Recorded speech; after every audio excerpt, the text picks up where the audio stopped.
तो शुरुआत कहां से होती है स्कैम की वो समझ लेते हैं।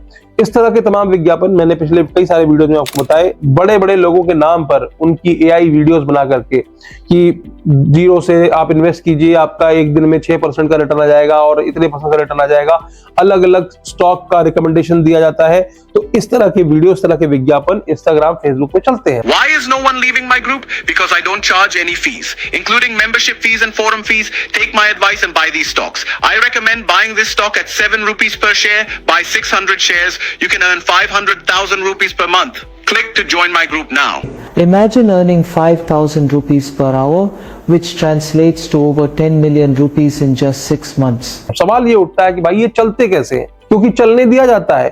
फेसबुक और मेटा को जिम्मेदार बताया जाना चाहिए कि इस तरह के विज्ञापन तुम्हारे प्लेटफॉर्म पे चल कैसे रहे हैं। तो आपको इसका भी मैं एक्सप्लेनेशन दिए देता हूं। अभी हाल ही में बैंगलोर की एक company value leaf services private limited, जो कि एक एड एजेंसी है, उनके 4 से 5 कर्मचारियों को गिरफ्तार किया गया।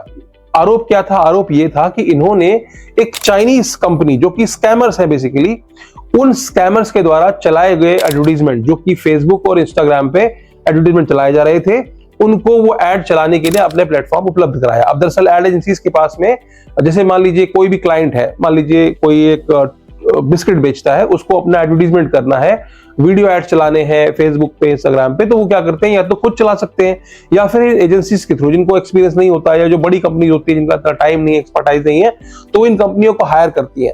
तो वैल्यू लीफ नाम की कंपनी, उनको हायर किया गया, उनसे कहा गया कि ठीक है, आप हमारे बिहाफ पर फेसबुक पर ऐड चलाइए और उनका एक फिक्स कमीशन होता है कि जितने का आप ऐड बर्न करेंगे उस पर इतना % कमीशन हम आपको देंगे।